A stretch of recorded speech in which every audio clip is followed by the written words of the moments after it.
Ayun, finally, umulan guys. For how many months guys? For how many months? Ngayon lang umulan dito sa Dumaguete ng ganito kalakas.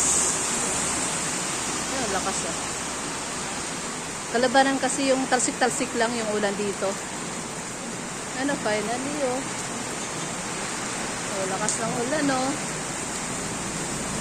Alam nyo ba yung mga ano dito, yung mga damo, ano na, laya na, at saka yung lupa, alam mo yung sobrang alikabok na sa walang ulan nga. Walang ulan. So ngayon oh, finally umulan. Ayan oh.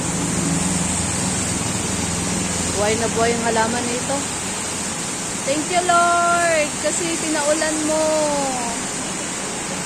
Ayan, guys. Dilim ng langit, oh. Sabi mo, sarap nito kapag nasa bahay ka lang ba? Tapos, ano, kakape, tapos maglaga ng saging, o kamuting kahoy, tapos kape-kape kayo, ng mga kapatid mo, kasama mo sa bahay. Tapos huwag inaantok, matulog, manood TV, kape uli. Ganun. Oh, tumigil na. Tumigil siya.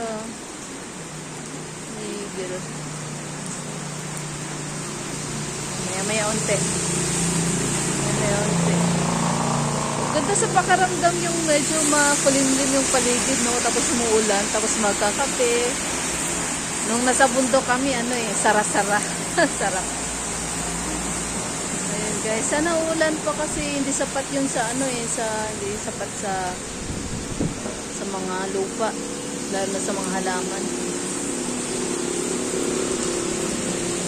Gusto niyo ako makita. Pangit ko lang.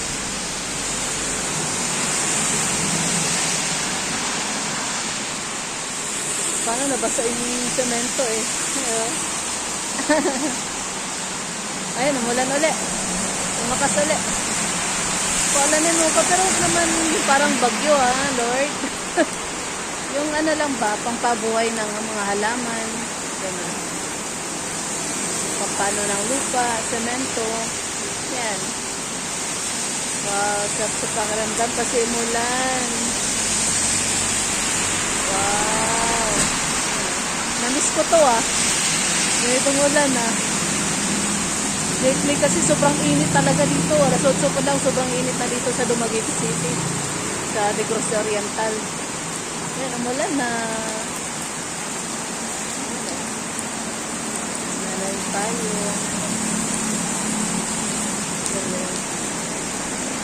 Thank you Lord sa ulan. Thank you so much.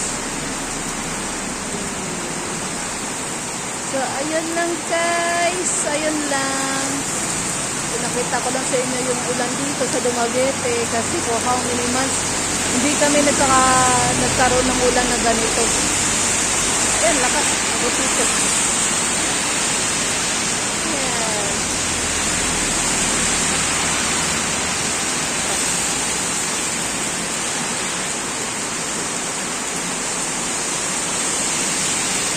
Wow, sarap sa pakiramdam.